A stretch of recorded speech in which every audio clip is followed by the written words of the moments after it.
Bonjour à tous, aujourd'hui on se retrouve dans une nouvelle vidéo en présence d'une invitée très spéciale. Bonjour à tous, je m'appelle Nathalie Krell et je suis maîtresse de conférence à l'université de Rennes 1. Donc pourquoi êtes-vous là aujourd'hui? Je suis venue pour venir discuter dans les classes du collège. Ce matin, on a d'abord été avec des classes de 6e et on a fait des énigmes et des coloriages de cartes pour savoir quel était le nombre minimal de couleurs qu'il fallait pour colorier une carte. Et après, on a vu des 4e et on a fait un jeu Turing Machine. Et on reverra des élèves tout à l'heure. Ah oui, le théorème des 4 couleurs, j'étais là avec les 6e. Ouais, c'est un théorème assez marrant parce que en fait, mathématiquement, ils n'arrivaient pas à le démontrer et c'était la première fois où on a eu recours à l'informatique pour arriver à finaliser la preuve, parce qu'ils avaient réussi à montrer que en fait le problème était équivalent à montrer qu'on pouvait effectivement utiliser seulement 4 couleurs pour un nombre fixé de cartes, et c'est l'ordinateur qui a montré que pour ces cartes-là, effectivement, on pouvait utiliser seulement 4 couleurs. Et ça n'a pas posé un problème aux mathématiciens d'utiliser l'ordinateur? En fait, si justement, il y a certains mathématiciens qui, du coup, sont pas d'accord pour dire que ça a été un théorème et qu'il a été effectivement prouvé, parce qu'il y a une partie de la démonstration qui a été faite grâce aux ordinateurs, et ça, à ma connaissance, non plus jamais été refait. Et donc oui, effectivement, il y en a pour qui, du coup, ce théorème-là n'a pas encore été effectivement prouvé. Et donc revenons un peu à vous. Quel est votre parcours, vos études? Moi, j'ai fait prépa. J'ai fait ma prépa à Strasbourg. Donc d'abord, c'était une MPSI, puis après, j'étais en MP étoile. Et après, j'ai intégré l'ENS de Cachan. Alors c'est super, c'est une super école parce qu'en plus, ça nous permet d'être payés. Et c'est quand même une super occasion de pouvoir être financé pendant ses études. Et j'ai fait après une thèse à Paris 6. Et après ma thèse, je fais un ATER, c'est un poste temporaire d'1 an, et puis depuis 2009, j'ai été recrutée à l'université de Rennes comme maîtresse de conférence. Tu sais ce que c'est, une maîtresse de conférence? Je pense savoir, oui. Si vous donnez des cours à des élèves à la fac. Ouais, et puis? Et vous donnez des conférences sur vos travaux. Ouais, on a une double casquette. À la fois, on est enseignant, effectivement, on donne des cours à la fac, et l'autre partie, c'est de faire de la recherche et d'écrire des théorèmes. Et après, une fois qu'on les a écrits, on fait des conférences et on part dans le monde entier pour présenter nos résultats. Et pour écouter aussi les résultats des autres. En fait, c'est un travail qui est pas du tout solitaire, contrairement à ce qu'on pourrait croire. Il y a très peu de mathématiciens qui travaillent tout seuls dans leur tour d'ivoire. En général, on collabore beaucoup. Et les conférences, elles sont en anglais, du coup? La plupart des conférences, elles sont en anglais. Alors, ça va dépendre si c'est une conférence nationale ou internationale. Donc, même en France, il y a des conférences internationales, comme justement, il y a le public de tous les pays, on les fait en anglais. Après, quand c'est plus des petits workshops, là, des fois, c'est en français. Mais par contre, tous les articles qu'on écrit, ils sont tout le temps écrits en anglais. Et tous les articles qu'on lit sont tout le temps écrits en anglais. Et j'avoue que moi, j'aurais bien aimé le savoir plus tôt. J'aurais peut-être plus travaillé mon anglais à l'école si j'avais su. Et qu'est-ce que les maths pour vous dans votre vie, la place qu'ils ont? En fait, pour moi, les maths, c'est un jeu un peu. C'est une énigme, il y a un problème, et le but, c'est d'essayer de trouver quelle est la solution. Donc pour moi, il y a un aspect vraiment très très ludique. Et c'est clairement ce que moi je préfère en maths, c'est avoir une idée, essayer d'imaginer quelque chose que personne n'a encore imaginé et trouver une solution vraiment marrante et innovante sur un problème. C'est ce que moi je trouve le plus gratifiant. Donc j'ai plein de collègues, par exemple, ils adorent lire plein de papiers et assister à plein de conférences pour essayer d'avoir des idées. Et moi, ce que j'aime bien, c'est plutôt essayer d'avoir une idée que justement personne n'a eue et d'essayer de faire travailler mon cerveau un peu tout seul pour trouver quelque chose qui n'existe pas. Et c'est ça que je trouve le plus fun. Après, c'est quelque chose qui arrive bien sûr pas tous les jours. Tous les jours, on va pas trouver une idée innovante. Mais par contre, du coup, quand elle arrive, c'est vraiment très très gratifiant. Enfin, en tous les cas, moi, ça me plaît énormément. Et ce matin, vous m'avez dit quelque chose qui m'a assez interpellée. Vous étiez dyslexique. Ça vous a pas gêné durant vos études, votre travail et tout? En fait, je suis dyslexique depuis vraiment très jeune. On m'a diagnostiqué en grande section de maternelle. Et c'était une catastrophe. J'étais incapable d'écrire un mot, de lire, et du coup j'ai fait de l'orthophonie, et surtout heureusement ma grand-mère était institutrice, et en fait elle m'avait fait écrire tous les mots 500 fois. Et une fois qu'après je connaissais le mot, j'arrivais à le lire. Et donc j'ai beaucoup travaillé pour compenser ça. Et c'était beaucoup d'investissement au début. Et puis après, toute ma vie, on m'a beaucoup reproché mes fautes d'orthographe, voire on s'est moqué de moi, on croyait que je faisais aucun effort, etc. Puisqu'en plus, maintenant c'est plus reconnu, mais à l'époque c'était quelque chose qui était pas reconnu et puis qui était très honteux. Donc, fallait surtout pas le dire parce que si on était dyslexique, ça voulait dire qu'on était profondément stupide. Donc, il fallait pas le dire. Mais comme j'ai eu la chance d'être assez forte dans le reste, et ça a compensé. Puis en plus, l'autre avantage, c'est que j'habitais en Corse où le niveau scolaire était globalement plus faible, et donc on m'a beaucoup plus laissé tranquille comme j'étais très forte en maths et dans toutes les matières scientifiques. Ça s'est bien passé. Par contre, après, ça a été plus compliqué. Et à l'heure actuelle, c'est pareil pour l'anglais, c'est très compliqué. Et puis on fait toutes nos conférences en anglais, il faut beaucoup lire en anglais. Et là, j'ai pas le courage de faire ce que j'avais fait quand j'étais jeune, d'écrire tous les mots 500 fois. Et du coup, ça me génère pas mal de fatigue de le faire. Alors il y a des outils qui existent, qui aident maintenant parce qu'ils traduisent les articles, etc. C'est vrai que du coup, la technologie, elle a des très bons côtés pour ça. Mais je pense que c'est comme tout dans la vie, il y a des choses qui facilitent, il y en a d'autres qui sont plus compliquées, mais que si on a vraiment envie d'y arriver, en fait, rien n'est impossible, quoi. Voilà, j'ai écrit tous les mots plein de fois, et puis maintenant, je sais les écrire. Et pour la petite histoire, ce qui est très drôle, c'est que il y a 2 ans, le père de ma fille lui a dit qu'une fois qu'elle serait lire tous les mots. Et moi, à l'époque, je lui ai répondu que c'était pas bien de mentir aux enfants parce que c'était clairement pas le cas, parce que moi je ne savais pas lire les mots que je connaissais pas, et à l'époque je pensais que c'était quelque chose qui était que personne ne savait lire les mots qu'il connaissait pas et qu'on ne savait lire que les mots qu'on connaissait. Et en fait depuis je suis allée voir une orthophoniste, j'ai fait un bilan de dyslexie et tout, et je me suis rendu compte qu'en fait non, effectivement à cette époque-là je ne savais pas lire, et comme il faut, je savais lire que les mots que je connaissais.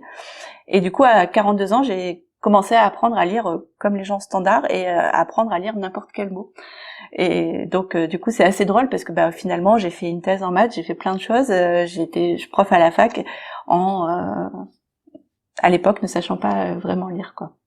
Et j'ai entendu dire qu'il y avait de moins en moins de femmes dans le milieu professionnel des mathématiques. Vous avez pu le constater ou pas du tout?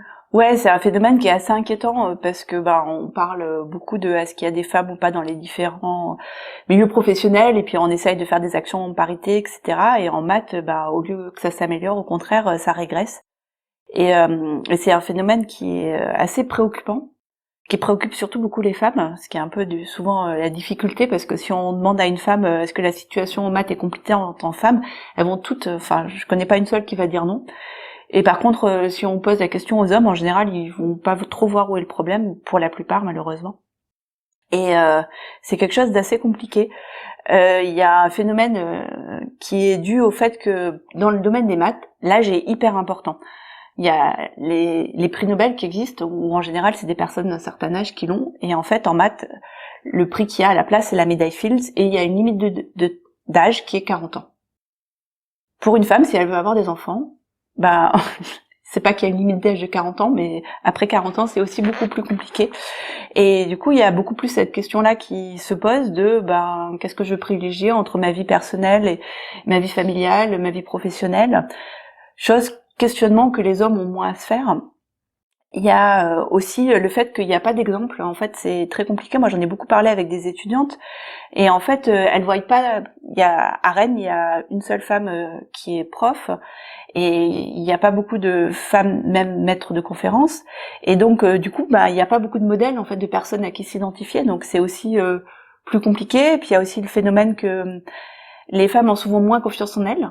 Donc, elles doutent beaucoup. Moi, je l'ai vraiment vu avec plein d'étudiants où des étudiantes se disaient non, mais j'ai pas le niveau, je vais pas y arriver, etc. Et des hommes de niveau équivalent, voire plus faible, ne se posaient pas du tout la question et essayaient. Et donc ça va jouer aussi beaucoup. Après, il y a le phénomène aussi que à l'heure actuelle, il y a de moins en moins de postes. Donc c'est de plus en plus dur d'avoir un poste à la fac dans le milieu académique. Et ça décourage aussi les femmes de se dire il va falloir que je fasse des postes intermédiaires, des post-doc pendant plein d'années, de pas avoir de situation stable pendant très longtemps. Elles ont envie à un moment donné de se poser, etc. Et je pense que c'est plein de phénomènes qui expliquent que c'est plus difficile pour les femmes de rester dans le milieu. Alors ça n'a rien à voir avec la capacité, hein, mais c'est plus que elles ont des fois aussi moins l'esprit de compétition, moins la niaque, etc. Au niveau des valeurs humaines aussi, c'est beaucoup plus la collaboration, des choses comme ça qui sont des fois moins encouragées. Donc c'est vrai que c'est triste et il faudrait que ça change. Mais je pense que ça se joue très très tôt parce que quand les enfants sont jeunes, souvent on va se dire ah bah c'est pas grave, il est pas fort en maths, c'est pas grave, c'est une fille, etc. Les garçons on va plus les encourager et je pense que c'est quelque chose qu'on peut développer vraiment très très tôt, de se dire qu'en fait les hommes et les femmes ils ont les mêmes capacités pour y arriver. Il y avait une étude comme ça qui avait été faite où on avait fait un exercice et on avait montré cet exercice-là à des hommes et à des femmes et au départ on l'avait présenté comme un exercice de maths. Et là, les hommes réussissaient mieux. Le même exercice, on l'a présenté à d'autres personnes en disant que c'est un exercice de dessin. Là, les femmes réussissaient mieux. Et après, on avait présenté cet exercice en disant que c'était un exercice de maths, mais qu'il avait été montré qu'en fait, il n'y avait pas de biais relativement au sexe de la personne, et donc que les femmes réussissaient aussi bien que que les hommes, et donc à ce moment-là, ça s'équilibrait. Donc c'est vraiment aussi le fait que souvent les femmes vont se dire ah ben non mais je suis pas forte en maths, c'est un métier d'homme, c'est quelque chose pour les hommes et elles vont aussi s'auto-censurer. Donc c'est hyper important dès le plus jeune âge de dire que en fait garçon ou fille, tout le monde peut réussir pareil en maths quoi et qu'il n'y a pas de restrictions à se faire quoi. Et donc en quoi consiste votre métier? En fait on est enseignant-chercheur. Donc on a deux parties de notre métier. Le premier c'est de donner des cours à la fac. Donc ça on peut s'imaginer c'est la même chose que ce qu'on a l'habitude en collège-lycée sauf que les élèves sont plus grands et il y a une autre partie de notre travail qui est faire de la recherche. Pour faire de la recherche il y a une partie où c'est déjà trouver la question qu'on veut se poser parce que c'est pas comme les exercices que vous avez l'habitude de faire où les gens ils connaissent déjà la réponse. Ceux qui posent les questions, là, il faut qu'on arrive à poser une question qui intéresse les gens, et après trouver quelle est la réponse à la question, et après comment la démontrer. Donc il y a une partie où on va vraiment chercher, et pour ça, on va chercher soit seul, soit avec des co-auteurs. Moi, je trouve ça très enrichissant de travailler avec des biologistes, des probabilistes, des statisticiens, et des numériciens a des choses différentes à apporter.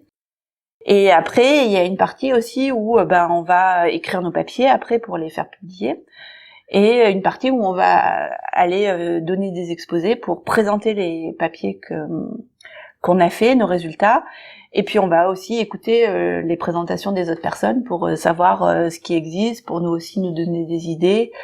Et ce travail-là, moi je trouve que c'est vraiment super sympa de pouvoir rencontrer des gens, échanger avec eux, c'est très enrichissant. Et puis c'est quelque chose d'international. J'ai des collaborateurs qui viennent du Chili, du Mexique, de plein d'endroits vraiment différents. Et c'est vraiment très enrichissant, moi je trouve. Et c'est vous qui choisissez avec qui vous travaillez ou on vous impose les personnes? Ouais, en fait, j'ai la chance de pouvoir à la fois choisir avec qui je travaille et à la fois sur quoi je travaille. Parce que en France, pour le moment, on a encore une grande liberté par rapport à ça. Pendant ma thèse, je suis partie 6 mois au Chili. Et là-bas, en fait, il y a énormément de financement privé et qui, du coup, gouverne un peu sur quel sujet tu es censé travailler. Alors qu'en France, on a encore cette chance-là de pouvoir choisir avec qui on travaille sur quoi. Et moi, j'avoue que c'est ce que je privilégie le plus, c'est de choisir des gens que j'aime bien et avec qui je m'entends bien, quitte à changer de sujet parce que du coup, on me propose quelque chose qui a l'air sympa, et je me mets à découvrir un nouveau sujet pour travailler avec eux. Parce que voilà, le côté humain est pour moi vraiment très très important. Et donc, quel est votre domaine dans les mathématiques? Moi, je m'intéresse à l'aléatoire, au probastat. Il y a un sujet d'étude qui m'intéresse beaucoup, c'est la biologie. Et je travaille avec une biologiste qui s'appelle Lydia Robert en région parisienne. Et ce qu'elle essaye de comprendre, c'était comment croissent les bactéries qu'on a à l'intérieur de nous. Et en fait, ça croît de manière exponentielle. Et à un certain moment, ça se casse. Et ce qu'elle voulait savoir, c'était pourquoi est-ce que ça se casse. Parce que ça se casse pas tout le temps au bout exactement de 20 minutes. Des fois, c'est 18, 19, 20, 21. Et donc, il y avait différentes modélisations possibles. Et à l'époque, la modélisation, c'était soit parce qu'elle était trop grosse, soit parce qu'elle était trop vieille.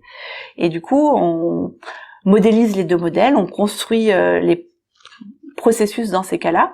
Et ce qu'on fait, c'est on essaye d'estimer les différents paramètres, et après on resimule, souvent ces paramètres estimés, quelle serait la taille des bactéries, et là on arrive à se rendre compte que si jamais on prenait un modèle où c'était dû à l'âge que ça se divisait, on aurait une accumulation de toutes petites bactéries, ce qui n'était pas du tout cohérent avec les données expérimentales.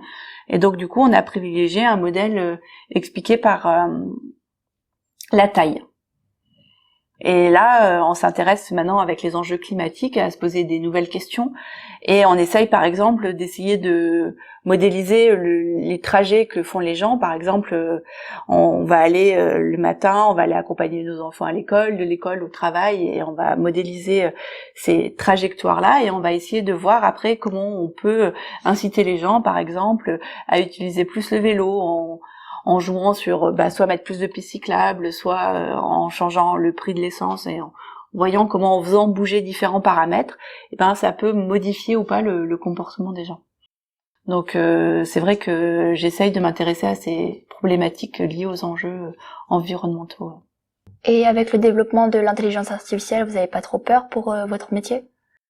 Alors en vrai, pas du tout. Pour le coup, je pense que l'intelligence artificielle, ça peut remplacer plein de choses.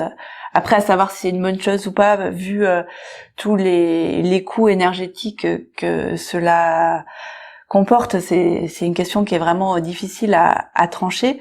Par contre, je pense que, par exemple, il y en a plein qui utilisent ChatGPT pour se poser plein de questions. Alors, pour démontrer un théorème de maths, en fait, comme ChatGPT existe tout ce qui a déjà été fait pour du coup répondre aux questions, créer une démonstration qui n'existe pas, ça j'avoue que j'ai du mal à concevoir comment il peut avoir l'intuition et arriver à créer quelque chose qui n'existe pas qu'à partir des données existantes. Donc peut-être qu'il y aura des développements que j'imagine pas du tout et qui feront qu'un jour c'est possible, mais en tous les cas à court et à moyen terme, je crois pas qu'ils puissent du tout remplacer du coup la recherche. Et après, on pourrait dire pour la partie enseignement, à quoi ça sert encore un prof, parce que finalement ChatGPT peut répondre pratiquement à toutes les questions. Mais je pense que le côté humain, c'est quand même quelque chose d'hyper important, et moi je trouve que ça serait hyper dommage que en fait on perde complètement ça et ça soit que des vidéos à regarder, et je pense que l'enseignement se résume pas juste à transmettre un savoir complètement figé, et que l'interaction est importante. Merci beaucoup d'avoir répondu à nos questions et d'être venu au collège pour nous apprendre de nouvelles choses. Merci beaucoup pour l'invitation, c'était un plaisir, et j'ai trouvé ça passionnant de voir les élèves motivés par les maths, et j'espère que ça va continuer comme ça. N'hésitez pas à aller voir nos autres interviews et de vous abonner à la chaîne. À bientôt pour une autre interview.